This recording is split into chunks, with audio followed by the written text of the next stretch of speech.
It's about your life and where it all started. Oh, okay. And why it's all ending. And why? Well, because I'm an old man. Definitely recording. Good. And we're back between two Yetis in an underground layer beneath the Jefferson Memorial with another founding father. See how I did that? That's cheap. And we're back between two Yetis with Tom Dammrich. How are you doing, sir? Good. How are you? It's wonderful to finally get you on the show. Delighted. I think I've been chasing you down for about a year or two now, since you announced your retirement. Right. And it's coming up now, isn't it? Well, sometime between now and the end of the year. Yeah? Oh, it's not fully determined yet. Not fully determined. So it'll be about 3 months after my successor starts. So we don't have his start date or her start date. So you don't even know who it is yet? No, we don't know who it is yet. But you're narrowing it down. We're narrowing it down. Good. Now, for those of you who don't know, Tom Dammrich, you're head of what is the heart of the industry, really, aren't you? Everything starts with the boats. Everything starts with getting out, somebody buying a boat. It all starts with somebody buying a boat, right? And National Marine Manufacturers represents the manufacturers of boats, engines, and marine accessories. But we work with everybody in the industry. Because you do, because I was always surprised at how you could join as a member of the NMMA without being a boat manufacturer, but you're supporting the organization. So our membership is basically open to anybody in the industry. And the reason is, I've been with the NMMA for almost 20 years. And it took me... Did you start it? No. Actually, NMMA's roots go back to 1904. When the New York Boat and Engine Manufacturers Association was created. And then there was a Boating Industry Association in Chicago. And we had two competing associations that both did shows. One did the New York Boat Show, one did IMTEC. They both had lobbying staffs. They both, they competed. And in the mid-'70s, the independent boat builders said, this is crazy. We need one association for the manufacturers. And so they forced the merger of these two to form NMMA in 1979, which was 40 years ago. When I was born. And I joined NMMA in 1999. So I am only the second president of NMMA. Oh, God. So it's not like a 3-year term. You're in it until you... Well, it's like the, not the Senate, it's the Supreme Court. Yeah, until you die, or retire. What did you do before NMMA then? So I've been in the association business my whole career, really. I was president of a group called IPC, which was manufacturers of circuit boards and companies that did electronics assembly. Before that, I spent 13 years with the 70s? Oh, no, I'm really dating you there. Back in the 90s. Back in the 90s, yeah. During the tech boom. And then prior to that, I was with the Illinois Bankers Association for 13 years. So. Oh, blimey. So how did you find boating then? Well, when I was headhunted, yeah. You were that good that they came and found you? Well, our NMMA was that desperate. I'm not sure. And you were born and raised in Chicago? No, I was born and raised in Southern Illinois. Came to Chicago in 1970 to go to DePaul, go to college, and met my wife there and never left. Good. So, had you ever been on a boat before? Oh yeah, I have a really good friend who has a ski boat at a summer home he has in northern Wisconsin. And so we used to go up there every weekend, or not every year, every summer for a week. And he taught me how to water ski, he taught all my kids how to water ski. And so we would spend a lot of time on his ski boat 1 week a year. But that was really the extent of my boating experience before joining NMMA. Blimey. And so, for me, what I see NMMA and what we're here to do in Washington is the ABC, which I've been in the industry 25 years. I've never heard about it until a couple of months ago. So why is that? Oh, that's a shame. So I will tell you that... I'll tell you why I didn't, but... Yeah. So ABC really, it's only been... We had done a fly-in like this for years, but we branded it the American Boating Congress, I'm going to say 10 or 15 years ago. And Nicole Vassilaris, who heads up our government relations office here in Chicago, put together some numbers. 10 years ago, during the Great Recession, we had 120 people here for this event, and we did 74 Hill visits. This year we've got 350 people registered. We'll have 280 Hill visits, and it makes a difference. I mean, it's grown every year, but this year we took a 40% increase in attendance this year. We had 250 last year, we got 350 this year. Why is that? So the word is starting to get out. I think, one, we did a better job of marketing it. Two, I think NMMA is putting more resources into advocacy. And three, I think there's a lot more things going on that are impacting the industry, particularly the tariffs. I think for me, why I've never really noticed it is because I was so stuck in my own bubble. The whole industry is built of mom and pop shops. Right. And you've got all the problems of you running your own business and your own life. Right. Outside of what you're doing in your little circle. I was in lighting, so the lighting crew sit here. The engine guys are over here. Right. The electronic guys are there, and so you never really see outside your bubble. And in the last year or so, as we started working with USSA and ISS and MISF, it's really opened my eyes as to what organizations actually do. And it's this bringing together of the industry. So, you look at this industry, and it's boat manufacturers, it's boat dealers, it's marinas, it's distributors, it's big box stores like West Marine, it's the publications. There's so many aspects to the industry, and what the realization that came to me about 10 years ago is that we are an ecosystem. We're the boating industry ecosystem, and something that adversely impacts one part of that ecosystem is eventually going to adversely impact the whole ecosystem. And so we need to be working together. We need to have each other's back. If there's a problem that marinas are having, that's going to affect boat manufacturers and engine manufacturers and dealers and everybody else eventually. So we all need to help the marinas overcome this problem. And the same is true in every part of the industry. And so that's where we've been focused the past 10 years or more. And I think that's one of the reasons people are finally getting it. And that's, I think, one of the reasons we've seen the big growth in ABC this year. It's that working together, the rising tide aspect. Yeah, it is.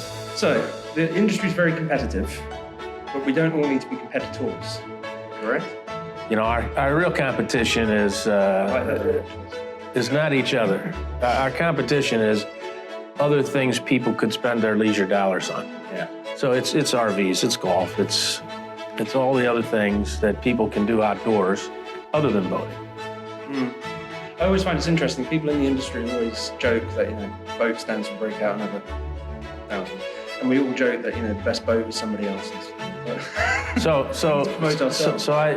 Boat really stands for best of all times. That's much better.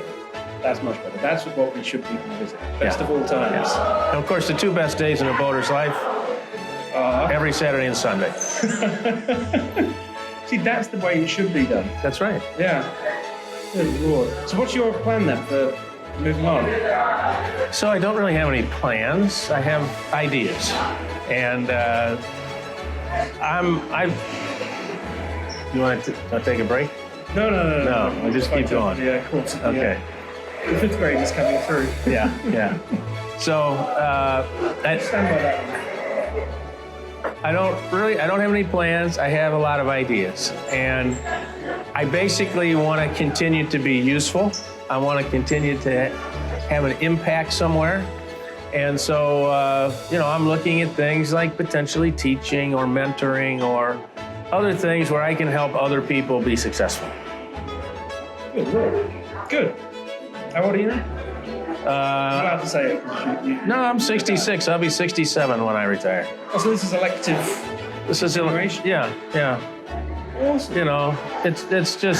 It's just time. I think people know when it's time. 20 years in this job, I've loved every minute of it, but it's time to move on, time to give other people an opportunity to move up. Yeah. Well, thank you for doing this. I mean, we were supposed to do it for a little bit longer and a little bit. Well, we can. We got time. Yeah. Another 10 minutes. Very discounted. Well, how bad is that? Well, we live there. Come for a little 5 minutes. You got 5 minutes? Yeah. Okay. Within the industry, what do you think is the biggest problem we've got? Oh, what is the biggest problem that we've got? I think the biggest problem is we are not attracting first-time boat buyers at a rate that we used to. So if you look at over the last 20 years, the number of first-time boat buyers on an annual basis is down over 100,000 a year. Wow. So that's our biggest problem. And why are we down so much? Part of it is this, the millennials reaching all their life stages later than boomers did. Yeah. So we'll catch up with that aspect.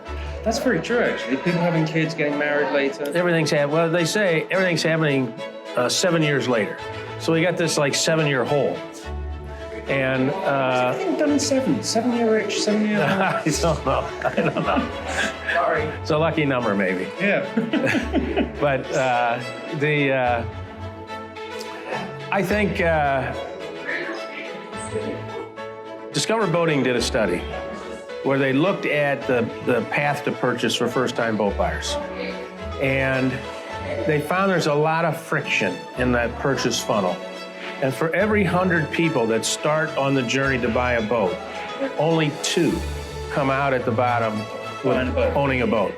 And of those 2 that buy the boat, within 5 years, half of them have sold the boat and left boating. That's our biggest problem. We have a 1% attrition rate. Well, among first-time boat buyers, it's probably a 50% attrition rate.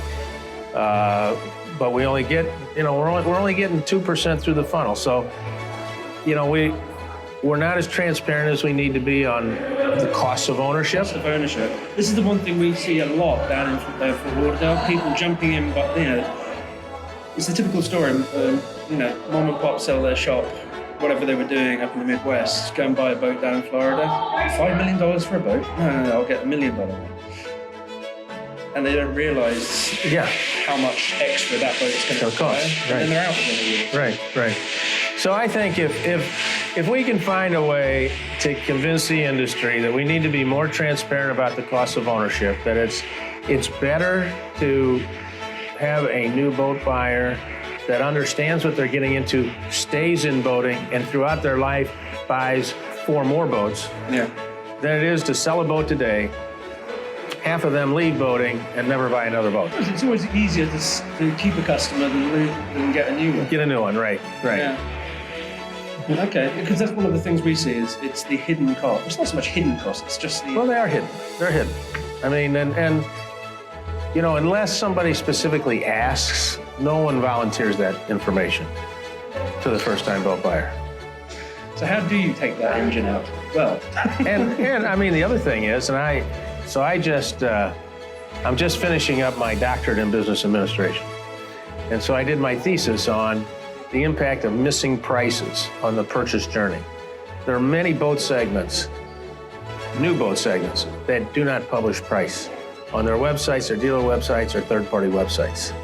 And so I did a test in cooperation with Boat Trader, 19 brands and 170 dealers, where we alternately showed price and didn't show price to people coming to boattrader.com to see what the impact of that would be on their purchase journey. If they saw price, would they be more likely to click through to the detail listing page? From there, would they be more likely to click to become a lead? And then would they have higher purchase intent? And the results of the study confirmed that people who saw price were more likely to continue their search, become a lead, and have greater purchase intent. So, but there are 29,000 new boat listings on boattrader.com that don't have a price.